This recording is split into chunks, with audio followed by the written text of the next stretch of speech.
All right. I think we're there. Okay, let me remove this from my field of view. And let me remove this from my field of view. All right. And I think we are groovy. Hello, hi, good evening, good morning, good afternoon, wherever you may happen to be. So I just found out this afternoon when I was doing various things that apparently we cut out. Excuse me. A lot of dust down here. I just found out that we probably cut out a few minutes before the ending last time. Lost about a half a chapter.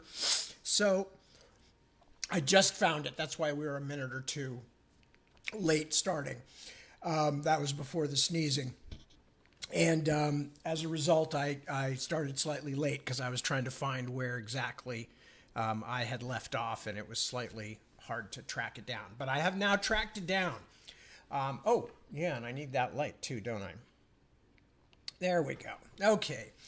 God help me. Nice to see you all, by the way. Hello, hi. Still Tad.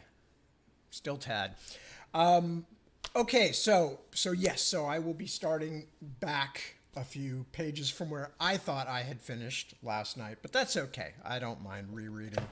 What else was I going to tell you about? Oh, okay, so our moving day, as most of you probably know by now, I've been maundering on about having to move and all that and how much I loathe and despise it. And that's going to be on Monday, this coming Monday, not this weekend's Monday, but the Monday after that. So I'm guessing ahead of time that I am probably going to be absolutely nuts over that weekend, since the moving van literally shows up on Monday and everything else that we haven't done yet has to be done. So I'm going to say probably no reading next week. Okay, we will be reading as usual. Obviously, I'm here right now, and then I will also be reading at 7 today. But I almost certainly will not be reading next weekend. However, it doesn't hurt to check, because if something gets changed or I finish everything and I've got nothing else going on, I'm perfectly happy to read. So do check, but don't be surprised if I'm not reading next weekend, because we may be in the midst of literally moving stuff out. I may have broken down my desk and all this stuff in here by then. As you've seen over the past few reading broadcasts, there's not a lot left down here. There's Coco wearing the bowler hat and my old keyboard and a lamp, and behind me there's a table with a bunch of stuff on it. But that's about all. Everything else is gone. The furniture, the bookshelves, the pictures off the wall. So I may very well have packed up by next weekend. So, and then at that point, I have to kind of figure out what's going on with the new place and how I can set things up there and where, and if we've got a good enough internet connection. I still don't know what happened last week. As I said, I only found out about it like an hour ago or so, a few hours ago. But I don't think it's me. And so as a result, I'm not going to make any guarantees about the quality of transmission from the new place. Although, because it won't be up in the hills, it'll be down in the suburbs, we may have better luck having, a good feed, a good stream. Because that may be part of the problem up here. There's a lot of problems with everything to do with everything. It's one of the things about living in the hills in a slightly rural area. Is that everything has a tendency to not work quite as well as it does down in the flats. So anyway, so that's the first thing. The second thing, because I already mentioned the first thing was having lost some broadcast time last week. So I am going to go forward and say probably no reading next week, but check in just in case. Let me check in and see who has showed up so far, and I can say hello to. I actually see the comments tonight, so we're going to work with that. So the first up is Debbie, who chirps up to say good morning, and good morning to you. And Kristen, hello, Kristen. Yes, Kristen, it was Kristen's message that first alerted me to having lost the last part. Rosalba checks in from Milano. Beautiful Milan. Bella Milano. Bella Città? Città? I can't remember if that's city or not. Anyway, it doesn't matter though because Milan, very nice place. Wish I was there. Anamika, good morning to you. Mark checking in from Yorkshire usually, and good morning, Mark. And Iris, good day to you. Penny, hello.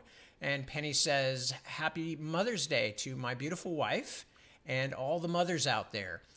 Yes, absolutely. And it's particularly poignant Mother's Day for me, obviously, since we lost my mom this summer. Again, not lost. It's a euphemism, and it is kind of a weird euphemism because it's a bit reminiscent of the, as I said before, the Oscar Wilde line about losing a parent is a tragedy or something like bad luck or whatever, but losing two parents seems to be more carelessness. And I have only lost one, but that was painful enough. Anyway, so yeah, it's a difficult Mother's Day in many ways. But thank you for the reminder that my wife too is a mother, and I'm going to remind my child, the only remaining child still in the house at this point, that he'd better say something about it tomorrow. Who else is here? Christina. Okay, let me see if we got, sounds up. Sounds good. Christina, where we go? Okay, we've gone backwards there. I said hello to Penny.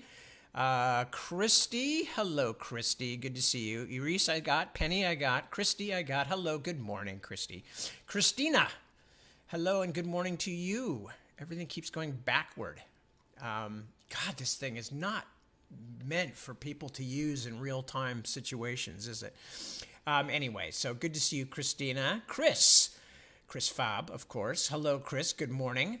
Yeah, we're having a heat wave here compared to what we've had anyway. So it was quite nice today. It was gorgeous, actually. I was encouraging my dad to hop on his old guy scooter and get out of his apartment for a while and trot around and get some sun. So I hope he did. Nikki, hello. Good morning. Nikki's checking in from Leicestershire. And as a pleasure as always. Carol, hello, good morning. Nicole, good morning to you. And Isaac, if I haven't said hello already. Hello, Isaac, good to see you. Matthew, a pleasure, sir. Buenos noches to you too. And good to see you. Let me see, who else have I not said hello to yet? Okay, and Dirk, hello, Dirk. Good to see you. Okay, I think I've got everybody here. And so, a pleasure. Good to see you. We are going to read in just a moment. I'm trying to think if there's anything else to say. My ability to improvise about news and stuff has just kind of dried up in the last several weeks, mostly because of just all we're doing is moving, which is dreary at best and outright depressing at worst. But it's getting done. I'm very much in the mode of just like, please God, let me get back to work. I actually had some downtime yesterday and was able to spend a little time editing Navigator's Children because I've got people contacting me, my publishers and whatnot, going, any idea on when the book's coming? And I would have been done with it 3 months ago if all this hadn't happened. And there's been a lot of that in the last few years. There was like a shoulder operation that ate a year, and there was COVID, which didn't so much affect me personally, but it affected the whole publishing industry and pushed all my books back. And there's just been a lot of that stuff. And quite frankly, I'm tired of it. I am not in favor of any of it. So I hope you will all bear with me as I try to assemble my thoughts. Don't really have a whole lot of thought, though. I mean, really, what have we been doing? We spent the day today just running around doing stuff that had to be done. I had to buy my dad a new corkscrew because he has an automatic corkscrew. He likes a glass of wine or two in the evenings, which is fine. We're actively making sure that he has his preferred bottle of red wine in his apartment at the place where he lives now. And so we went by to drop him off some because he had run out, and it's not convenient for him to get out and go buy some very, very easily. So we went by to get him some, to drop some off for him and to have a visit, obviously. And while we were doing it, I was trying to open the thing and somehow managed to jam this automatic bottle opener of his, and said, "Oh, let me take it home and see if I can fix it." And I took it home and took it all apart, and pieces shot out all over the place. And I finally put it all back together. But the engine, the motor in it was just, it's got a little motor that drives the corkscrew and then pulls the corkscrew back out. And the motor was just verklempt, it was gone. And because I got the whole thing put back together, I could tell I had it put together just right. Well, maybe not, but it felt like it was right, and everything was back in its proper place, and just could not get it working again. And that problem was what had stopped the use of it in the first place. So I had to go out and buy him a new one today and drop that off and run around, get various other errands handled. So that was like, and that was it. That was life. No actual work on anything useful. Also, from a sports fan point of view, it was just a horrible weekend of suckitude for my personal sports teams too, just because I'm depressed anyway, and tomorrow's Mother's Day, and my mom died, and I'm having to move, and I don't want to move, and I'm not getting to work, which is how I normally keep myself sane. So just to make sure that everything was, just chef's kiss. My local baseball team, my professional team I root for, lost all their games, and my basketball team got eliminated from the playoffs. So I'm just in a cheerful mood. I am entirely cheerful because my life is just great. And this is exactly the time, before anybody bothers to do so, this is exactly the time when I stop myself and go, people starving, people with terrible, terrible, crippling injuries and disabilities all over the world, all kinds of issues. So you're allowed to feel sorry for yourself, but not for very long. And I never do for very long. And in fact, it's kind of a what's the word I'm looking for? It's kind of an indicator of what a odd relationship I have with these readings, that I even will say these things, because normally I'm one of those people who's like always fine, never cops to anything being difficult until somebody presses me on it, and then I go, okay, yeah, really, I'm pissed off, or yeah, I'm miserable, or whatever the case may be. Because as I said, normally I could just go back to work. That makes me happy. I go back to living in my, what I like to call my brain, and then I'm fine. It's my great refuge from real life, and I don't have it at the moment, and it's driving me mad. And I've got all these things piled up too. So anyway, I'm going to go back a little bit from where we apparently got cut out, and so Lucinda, after overhearing all the stuff that was going on in Gideon's room, where Patience Needle was trying to get him, to get the lawyer to help her have him sign, and with the help of King Jackson Kingery, the ex-slave taker from the 19th century, to get Gideon to sign the farm away. And in the middle of all this, there's a big electrical storm, and all the power went out, and Gideon escaped. Now, Lucinda had been watching this from the outside, and Kingery came out and caught her. And then she managed to escape from him, and as he was chasing her, he was grabbed by the bunyip, which you may remember from earlier in the book. Then, as Lucinda was coming back from this bunyip adventure, which sounds like something that should be in an Australian theme park. Bunyip Adventure. Anyway, as she was coming back from the Bunyip Adventure, she saw Gideon, who had escaped the house and is in this very kind of crazed frame of mind. He's not compos mentis at all. And anyway, so she goes chasing after Gideon and is trying to hold him back, and he's being drawn to the greenhouse. And she too can feel this thing now, and it's related to the dust that got up her nose earlier. So that's what's going on, basically, okay? And I'm going to start reading there about a page and a half or so before we lost the feed last night, just to give you some continuity and context. The greenhouse was only a few dozen yards away now. She could see it looming above the wind-lashed plants like a ship on a stormy sea. Gideon squeezed out from under her, ripping at her skin with his bare nails, and in the fight she was rolled over and her head shoved down toward the mud. Lucinda found herself face to face with what had once been a rabbit, but was now only a shriveled sack of skin covered with little white bumps, pierced through and through with smooth, white, worm-like stems that had grown up out of the kitchen garden soil. As she pulled back, gagging, she realized that she was surrounded by tiny corpses, dozens of insects and small animals snagged in white tangles. The fungus. It really was a fungus, just as the letter from Madagascar had said, a fungus that could somehow infest a living creature and then draw it in toward the parent growth. The thing in the greenhouse. "Help!" she shrieked, terror giving her strength. She held desperately to Gideon as though they were both caught in a whirlpool. "Help us! Help me! It's got Gideon!" The rain washed her tears away before they reached her cheeks. "Can't anybody hear me?" "I heard you," said a voice close to her ear.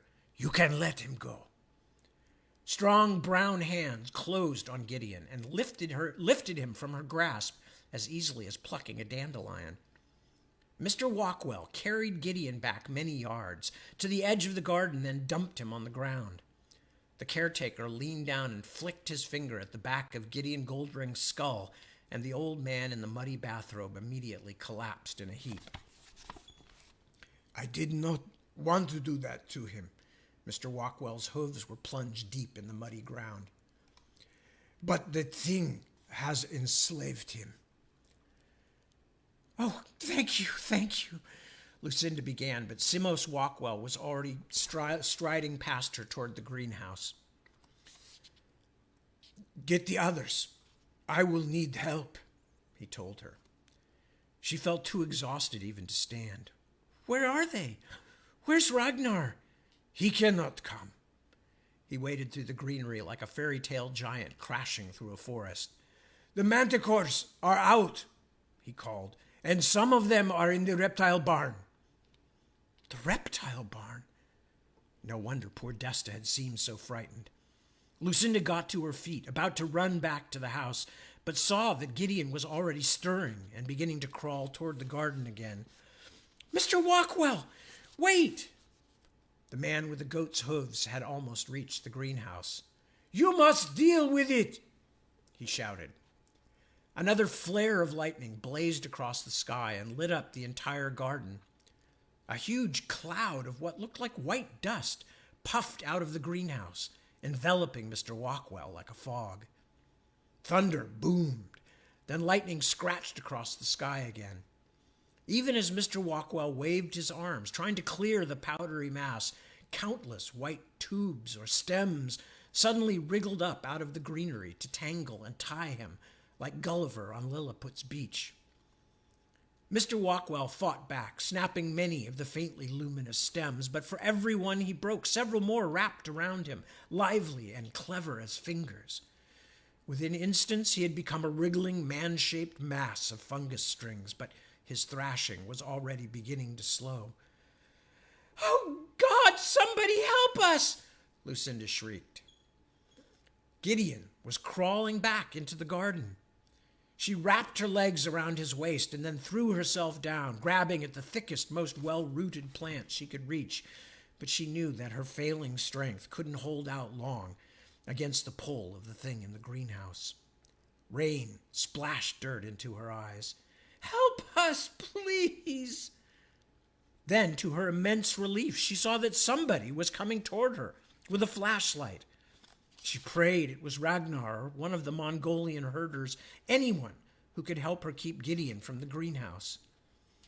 The flashlight played over Gideon's maddened face. "Good God, what is that fool doing?" asked Ed Stillman. "Help me," Lucinda begged. "Grab him." Stillman stood and stared for a long moment. "You know," he said at last, I don't believe I will. I've made sure no one's altering the will tonight. That's all I really cared about." He looked out over the storm-whipped garden and the almost unrecognizable form of Simos Walkwell in his cocoon of white strands. "Now, if, as it appears, some botany experiment of Gideon's has gone badly wrong, I don't think I want to be around for the end. Especially if my old friend is as determined to get himself killed as he appears to be." He laughed and pointed his light at Gideon's face again. Gideon growled and snapped his teeth at the beam like a trapped animal. "And I'm not interested in staying to answer police questions. No, I rather think that's up to you and the rest of Gideon's weird little cult." You rat! We'll tell them you were here." "Oh, I rather think you'll have trouble getting that to stick." Somebody else came stumbling toward them out of the darkness, a big shadowy shape, but Lucinda's hope that Ragnar had finally arrived was quickly dashed. "Mr. Stillman," said the man named Cater, out of breath and frightened. Something attacked the car." "Really?" The billionaire smiled sourly. "And you two, with all those guns, and the car with all that armor, what could possibly be the problem?" "I don't know, but it ripped through the metal in a couple places. It almost got deuced. The power went out in the house, and we turned the light on in the car, and then it just jumped on us from nowhere." Stillman rolled his eyes. "Fine. I was just thinking we should be leaving anyway. After all, we'll own all this soon enough. Come along. We still have to go collect that idiot Denkel and get him fixed up." Stillman looked to Lucinda with a shrug. "I shot him. By accident. My God, the fuss he made. You would have thought I'd blown a hole in his chest instead of giving him a harmless wound in the fat of his arm." Lucinda was losing her hold on Gideon, who was as slippery wet as a giant otter. "Please, Mr. Stillman, please don't leave." He shook his head sternly. "You don't understand, little lady. Other people don't use me to get what they want. I'm the one who gets what I want. That's how it works." He turned to Cater. "Let's leave these folks to their horticultural activities." Ed Stillman and his bodyguard turned and walked back toward the darkened house, visible only in the intermittent flashes of lightning. "No!" screamed Lucinda. Gideon had his hand over her face now, pushing so hard it felt like her nose might break. "Don't leave us like this! Don't do it!" But only the storm answered her. Chapter 38. Colin's Cunning Plan. In all the world, there was only Colin and the manticore and the flashing sky. The orange eyes stared as the creature paced toward him. The weird, almost man-like face showed no expression, a pale, wrinkled leather mask with feral jaws agape so that he could see every terrible tooth. As it neared, the smell of the thing struck Colin like a blow. Instead of trying to run, he collapsed like something broken that should never have been forced to stand in the first place.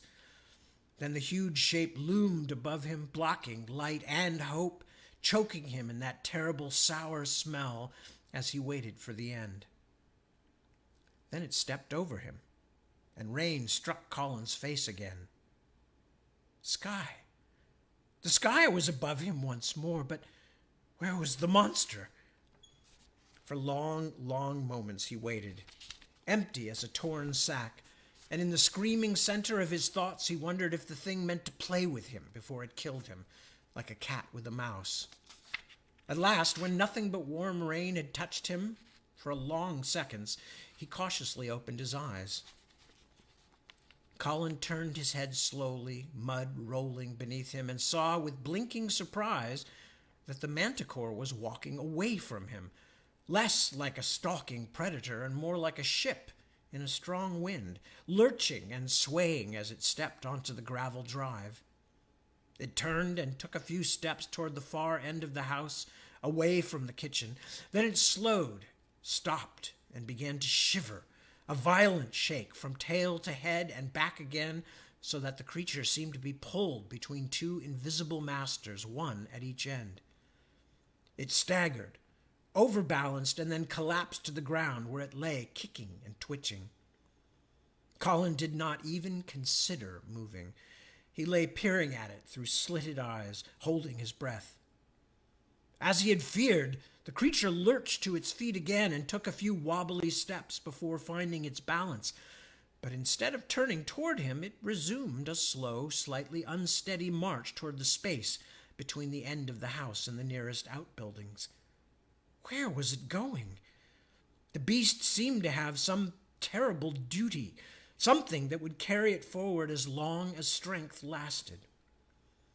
As it vanished into the dark and Colin lay gasping, he realized that the tickling he felt on his feet and ankles and legs and wrists and fingers was not mud, but what could only be termed a stream of snakes, frogs, worms, and other slithering and hopping things, all following in the path of the limping manticore. He jumped up and shook the small things from his clothes and backpack. This seemed like a good time to head back to the house, and quickly. His heart had just begun to slow, and in the comparative calm he realized that several other manticores were still unaccounted for. But what was that human-faced monstrosity doing in this part of the farm? Could the electrical storm have somehow sprung the locks on the manticore cage? Or had someone let the things out on purpose, as Colin had once done himself? Could it have been Tyler? The Jenkins brat was always making mischief, but somehow, even in his most indignant certainties, Colin Needle couldn't quite convince himself that Tyler, horrid though he was, would deliberately let loose a killer like that. When Colin reached the house, he locked the front door behind him. The power was still out, but his flashlight gave as much light as he needed to see that the house seemed deserted. The snake parlor next to the entry hall was a shambles, and Gideon's bed there was empty. The smaller pieces of furniture had been thrown around, and Colin also saw what looked suspiciously like spatters of blood on the floor. He felt a sudden chill. What had happened here? Where was Gideon? And more importantly, where was Colin's mother? Azinza and Pema and Sarah were locked in the kitchen and wouldn't come out. Sarah shouted something about shooting and screaming, but refused to open the door, as though Colin wasn't just as much a victim as any of the women. He hurried up the stairs toward his mother's rooms. To his relief, he could hear her voice as he stepped onto the landing, but her words were uglier than anything he'd ever heard from her before. The snake! How dare he? I will show him his own beating heart, freshly torn from his chest and still steaming. Mother? He stepped into her office. Her desk and the floor around it were littered with papers. What happened? She looked up sharply at his entrance, and just the sight of her face twisted into a grimace of pure rage was enough to make Colin take a step backward, hands raised as though to protect himself from a blow. His mother's expression relaxed, and then it relaxed into something less terrifying. Colin Needle, where have you been? I've been looking all over for you. You were supposed to be in your room. Her eyes widened as she saw his backpack. Have you been outside when I told you very, very clearly to stay in the house? For a moment he thought she might cross the room and strike him, but then she shook her head, her mouth her mouth like a tightened string. Go to your room. Where's Gideon? What happened? Not now. She turned back to the papers, rummaging through them frantically, as if the disordered pile was a haystack and she had dropped her last needle into it. Mother, stop! Everything's crazy. One of the manticores has got out, and it almost but she was no longer paying attention, as if her only child had suddenly ceased to exist. "What were you shouting about when I came in, Mother? What are you trying to find?" "Not now, Colin," she snapped again. "You aren't listening. One of the manticores is out, maybe all of them. We have to find Walkwell. He's the only one." She turned on him in a fury. "You have become a very disobedient child. Go to your room this moment and lock the door. That is an order." Such was the force of her voice and the nature of their long, unequal relationship that a moment later Colin was stumbling out of his mother's office and headed toward his own bedroom. He pushed through the door and dropped his pack on the floor, then shoved it under the bed with his foot. Whatever happened, he wanted the continuoscope safe. It was bizarre to think how excited he had been feeling only half an hour ago. How optimistic, how triumphant. Then he saw that his laptop computer was open on his desk. But Colin Needle never left his laptop open. He hated the thought of the dust that floated through the ancient house, the residue of its moth-eaten carpets and unclean rooms filtering down onto his keyboard. He always closed it. But who had been into his computer then, and why? As he stood, still wearing his dripping jacket and muddy clothes, he considered the possible guilt of the Jenkins kids, and even whether old Caesar might have left his laptop that way after some senile attempt to dust it. But he couldn't forget that earlier in the day his mother had told him to stay inside several times, and very forcefully, in fact. She had said she was worried about the storm, and of course Colin had ignored her, since the place he had planned to go was underground and would be unaffected by even the worst electrical storm. But now that he thought about it, she had been very insistent. And other than Colin himself, and of course Gideon Goldring, who had been too sick even to talk much, let alone climb the stairs to play with Colin's laptop, the only regular resident of the farm who knew how to use a computer was his mother. No, he couldn't believe that his mother would have used Colin's own program to open the manticore cage. It must have been Tyler Jenkins.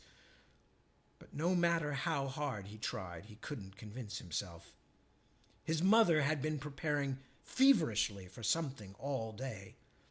Had it been something she wanted to hide? Had she released those murderous beasts to keep Walkwell and the Norsemen busy while she saw to her own business, whatever it had been? And where was Gideon Goldring? Good God, could he be outside? Had he worked himself free somehow? Maybe that was Gideon's blood on the parlor floor. And now he was wandering, confused and dripping blood, out where the manticores were hunting. Colin hesitated, then grabbed up his flashlight and headed out into the hallway. He had promised his mother he would lock his door, so he did, from the outside. A few moments later, he was downstairs. He took a heavy iron poker from the entry hall fireplace for a weapon, but he was praying he wouldn't have to use it. Colin had no illusions that he could kill a mythical creature as big as a lion with little more than a metal back-scratcher. Despite the heavy winds, the storm still hung just above the farm. A lightning-painted darkness, clouds black as ink. Colin stood in the ankle-deep mud and stared down at Lucinda Jenkins, who was wrestling what appeared to be a very dirty, very crazy Gideon Goldring. "What are you doing?" Colin demanded. Lucinda turned her face toward him. "Oh, Colin, help me, please. There's something in that greenhouse, some killer fungus. It gets into animals and then, I don't know, it calls them like they're hypnotized. They come and get tangled up. It even got Mr. Walkwell." She tried to point. He followed the line of her clumsy gesture and saw a tangled, man-like shape beside the greenhouse, something that looked like a struggling, upright sleeping bag made of faintly glowing white lace. And it's trying to get Gideon, too. He keeps trying to go to it. It grabbed Mr. Walkwell when he got too close, and I think I can feel it, too, now. Oh, Colin, please help. I can feel it pulling at me. He stared at the greenhouse. The whole thing was moving. No, the greenhouse was stationary, but it was covered with pale tendrils, and they were moving. Thousands of thread-like things waving in the wind like the fronds of a coral reef. Was that what his mother had been searching for so desperately? For a way to kill such a monstrosity? But what could accomplish such a thing except 1,000,000 gallons of weed killer? They didn't have anything like that on the farm. Lightning flashed again, turning everything in the garden either flat black or glaring white.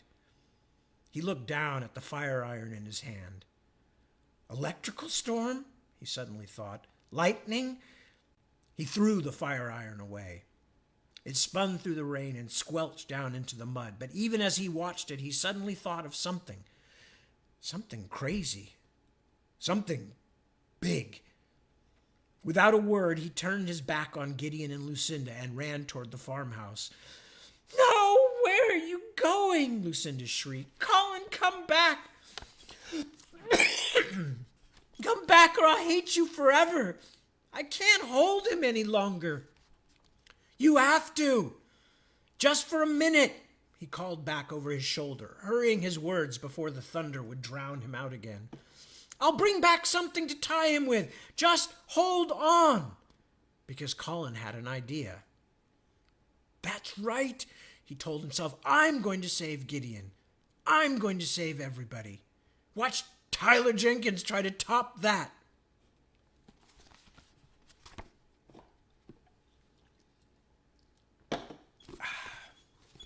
I assume we're still broadcasting. As far as I can tell, yes. Nothing has given me any bad messages on this end. Good. It took long seconds, minutes even, to find the big spool of wire left over from the installation of the electric fence. It had been buried deep in one of the sheds since the previous autumn. With the heavy spool in one hand and an old iron fence post, electrical tape, and a pair of clippers cradled in the other, Colin ran clumsily back across the property toward the house. He stopped beneath the part of the roof with the tallest turret, the one that held the house's lightning rod, and located the wire that led from the rod across the roof. Sorry, I just lost my spot there for a second. The one that held the house's lightning rod, and located the wire that led from the rod across the roof and down the side of the house until it wrapped at last around a metal water pipe that grounded it to the muddy earth. Colin looked up to make sure no lightning was flickering, then swiftly cut the lightning rod wire near the ground and spliced it to one end of his own wire, trying to make up for his clumsy wet hands by wrapping several layers of black electrical tape around the splice. When he finished, he clambered to his feet and hurried around the side of the house toward the garden, unspooling the wire behind him. He was holding the spool by its plastic handle, but he knew that wouldn't help him much if a bolt struck the lightning rod now and tried to ground itself down the wire. "I'll be roasted like a Christmas goose," Colin realized, suddenly breathless with terror. He ran even faster until he had reached the garden and the rows of wind-whipped plants. Lucinda shrieked at him, but he did not slow down to help her. If necessary, they could use some of the plastic-coated wire to tie Gideon up once the thing in the greenhouse was dead, but he couldn't worry about that yet. He dropped the fence post, unspooled another couple of dozen yards of wire, then stripped the insulation from the unused end of the wire and twisted it around one end of the metal post, before tying it through a hole in the metal and then taping the whole thing securely. He stood up and hefted the wired post like a javelin. It was fairly well balanced. The only problem was Colin knew he couldn't throw it even half the distance to the greenhouse. "Don't worry, this will work," he shouted, doing his best to ignore Lucinda's distracting screams. Apparently Gideon was on the verge of escape again. The whole scene was so daunting that Colin considered waiting until Ragnar appeared. The huge Viking could easily throw the piece of metal 3 times the distance Colin could, probably more. But the glory would then be Ragnar's, and Colin's own role might even be forgotten. No, something had to be done now. There could be no question of waiting for the Norsemen. Colin walked down the ends of the rows toward the greenhouse, carefully letting the wire fall behind him without getting tangled, so that when he threw it, the fence post would fly true. Mr. Walkwell had stopped struggling, and his still form was only a dozen yards ahead of Colin now. He was almost close enough, but another section of the storm was rolling in, and he was holding bare metal in his hand, metal connected to the lightning rod on the house's tallest point. In a sudden panic, he hurried the last few steps toward the spot he had picked out, pulling his arm back. But just as he had almost reached it, something snagged his feet and ankles, tumbling him to the ground. Colin looked down. Strange white strands like kite string had extended, grown from the sodden ground, and had already begun to twine up his legs with amazing speed. Even as he watched, they wrapped around him, tiny strands, branching off and growing right through the fabric of his clothes, making his legs prickle and sting. Thunder boomed again. His heart speeding so fast now he felt faint. Colin realized he was lying on top of what might at any moment become a live electrical wire connected to the rage of the heavens themselves. He rolled over and pulled his arm back to toss away the makeshift javelin, but something was tightening all along the length of his arm. He was snared by hundreds of pale strings, strong as ivy creepers. He fought, but it was already too late. The fungal strands wrapped his arm tightly, just as they had already wrapped the rest of him, and before he could do anything, his hand was bound to the naked length of iron. He couldn't move. He was tied from foot to shoulder and holding a live electrical conductor in his hand. "No!" he shouted. "I'm stuck! Help me! Someone help me! I don't want to die!" But Colin Needle's cries were drowned out as another wave of the storm swept down from the far hills and across the farm, crackling with sparks of new lightning. Chapter 39. Nilok's Return, or Nilok's Return, I suppose it should be. Oh, sorry. Chapter 39, Nilok's Retham. No, there we go. Nilok's Retham. Remember, we're back in the mirror, the through the mirror world where things are backwards. Nilok's Retham. Tyler had been certain that finding the kitchen, or the nektik, as it was labeled here in the mirror house, would solve their problems, and he seemed to have been proved right. One of the huge room's many doors opened a crack, but for long moments nothing came through. Tyler nudged Steve Carrillo. At last, a dark shape crept through into the kitchen, staying close to the floor and moving with the fitful stop and go of a spy advancing through dangerous territory. Wrapped in a billowing, dusty length of fabric that might once have been an ancient blanket or tablecloth, the interloper looked a bit like a four-legged ghost as it scuttled over to one of the shelves. Then a pair of quite human-looking hands emerged from the blanket's folds and began scrabbling in the jars and canisters. "Now!" said Tyler, pushing through the door and into the kitchen. The strange thing heard him coming and reared up in shock. He had a glimpse of wide, frightened eyes in the shadows of the blanket, then retreated toward the door, but the cloth tangled its legs so that it stumbled and nearly fell. It hurried away across the room, making a strange, frightened hooing noise. "Stop!" Tyler called. "Stop! We want to help you!" But the shrouded figure was already half out the far door. Tyler had to leap forward and grab at it, then suffer a few panicky but ineffective blows before the struggling subsided. As it fought him, the blanket fell away from its head. Tyler found himself face to face with the old woman he had met before, her eyes wide with fear. Grace, he said. Grace, it's me. You met me before, remember? You warned me about the Bandersnatch. Don't be frightened, Grace.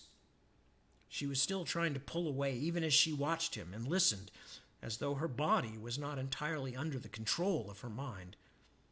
In the midst of this faded fairy tale castle, her clothes seemed strangely modern, although tattered and threadbare and dusty, the kind of things a nice lady on a bus might wear.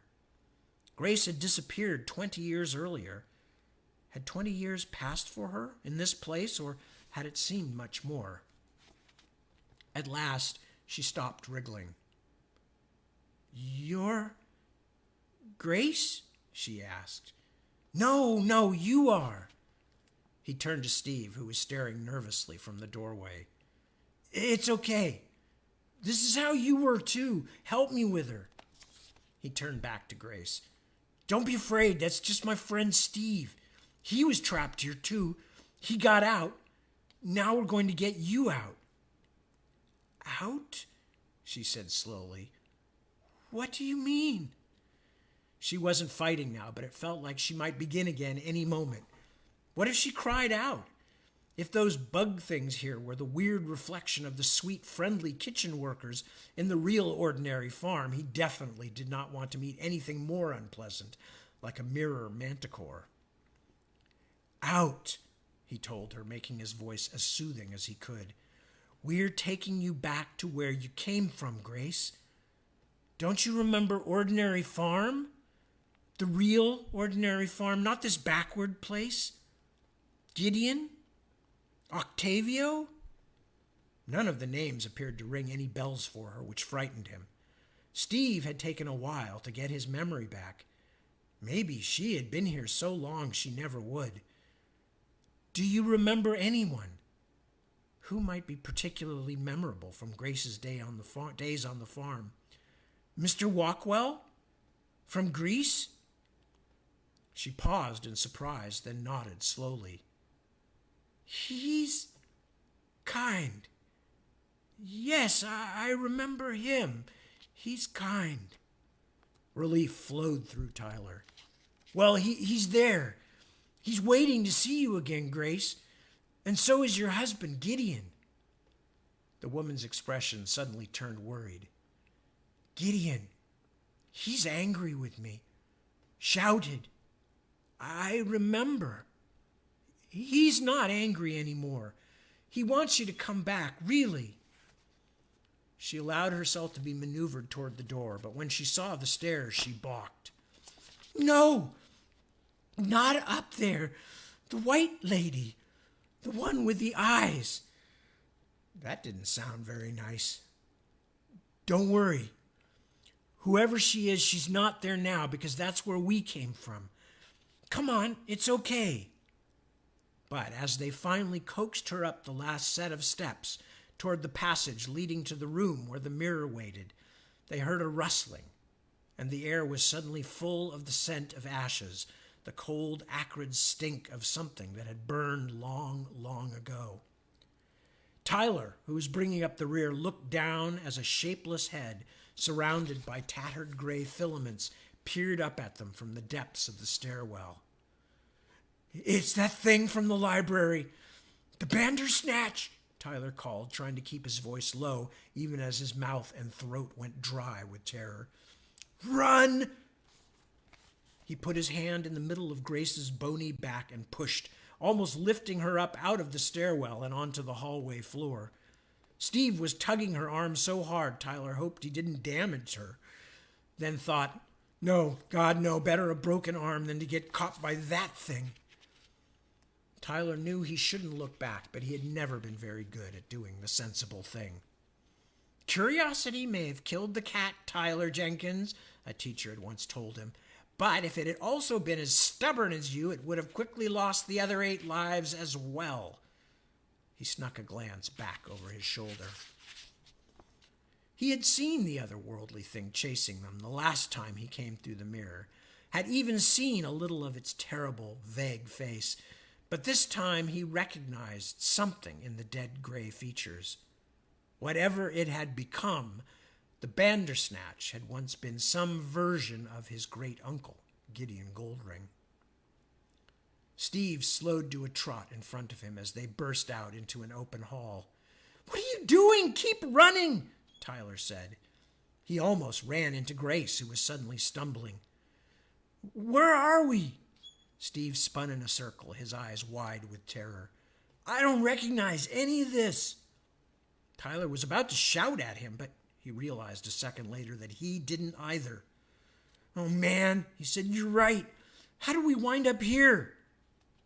The hall was broad and high, with flickering lights perched in cobwebbed chandeliers, and the floors covered with dusty carpets thrown haphazardly across each other. At the far end, a stairwell spiraled up at strange angles, and a single door led out from either side of the hall. "I don't know, Tyler, but I can hear something back there." Steve was bouncing in place like a kid who needed to use the bathroom. "Where do we go?" Something was telling Tyler that he should choose the left-hand door, but that didn't fit with his memories and sense of direction. Surely they had descended for some time to find the kitchen. And just as certainly, he remembered that the Gideon thing, the Bandersnatch, made its home in the lowest parts of the Mirror House. He glanced at pale Steve and the exhausted, frightened old woman. Lucinda was always telling him not to be so impulsive, and there was nothing about the left-hand door to recommend it, except a vague feeling. "We go up," he decided. "The stairs. Hurry!" Without inviting discussion, he caught at Grace's arm and pulled her forward across the dusty hall. Steve groaned but followed. As they ran, shadows passed across the high windows, winged shapes that seemed far too large to be birds. The stairs were much harder to climb than he would have guessed, leaning at treacherous angles. At the top, they pushed through a doorway onto another landing, this one smaller and better kept. The dust only lightly frosted the surfaces instead of lying in drifts like snow. But from this smaller entry hall, there was only one way out, up another set of narrow stairs like a dimly lit tunnel. Up, he thought to himself, although some dim feeling was still urging him to turn around and take his chances with whatever might be below.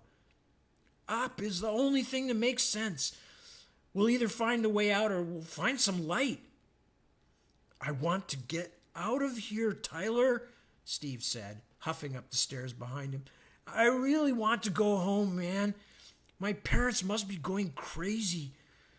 Tyler shook his head, not to deny what Steve said, but because he barely had the strength to climb and pull Grace. He couldn't talk at the same time.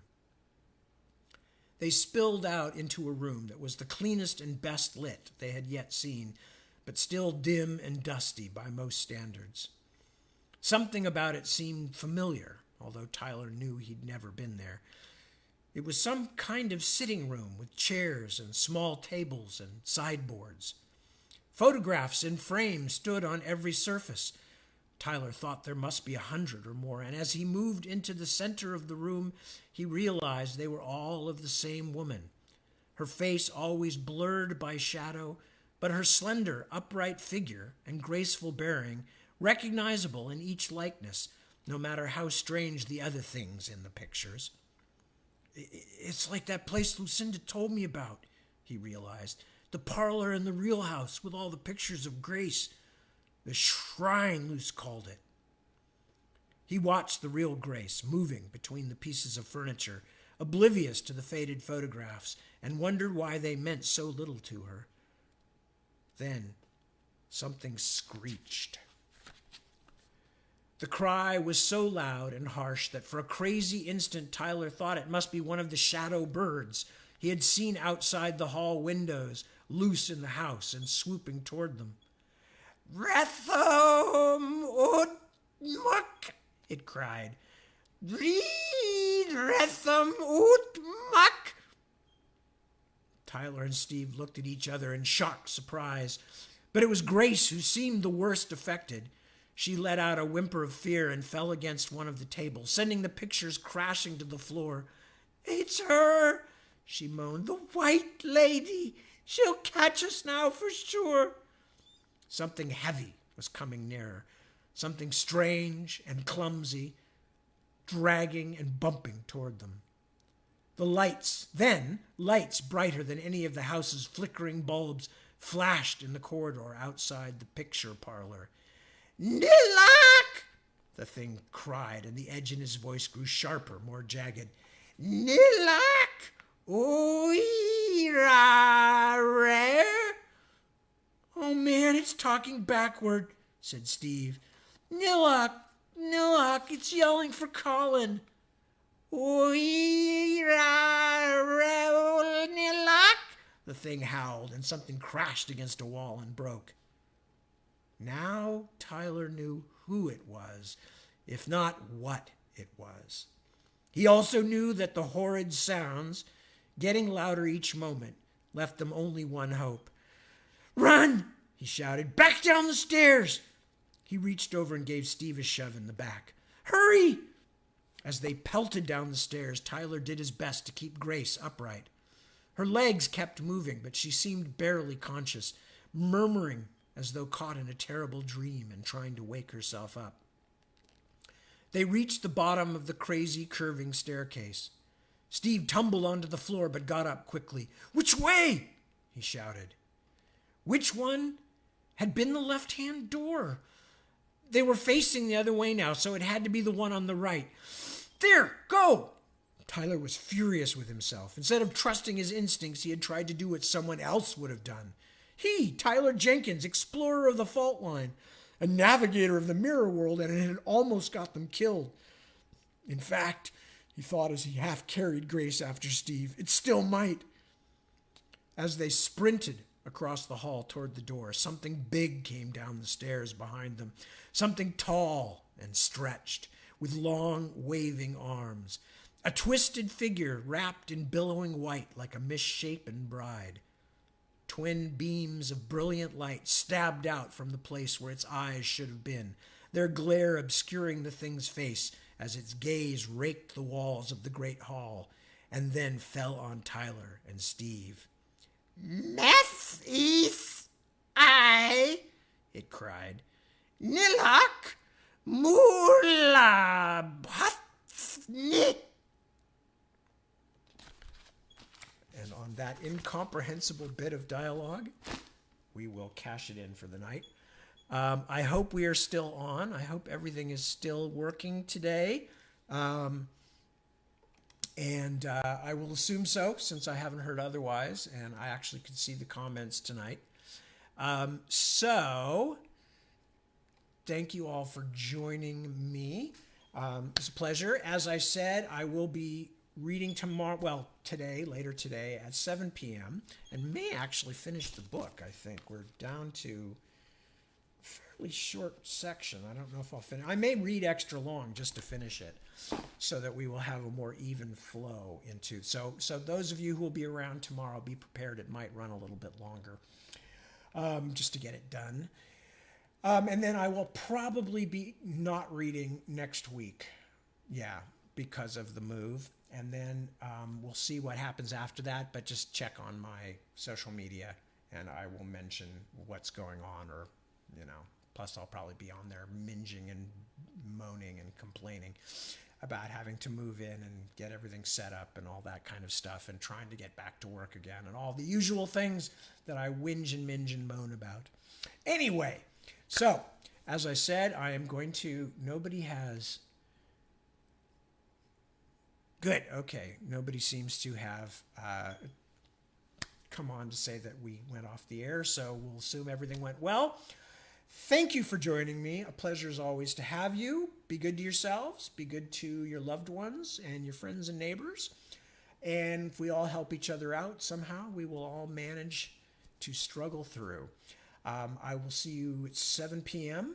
And then after that, it may be a week or two before I get back to you. I have another book that I thought of that I might want to read next. So I will tell you about that when I have more of an idea of when I'm starting again. But until then, until 7 tonight, until I see you again, whenever it may be, take care. Peace. Thank you. See you soon.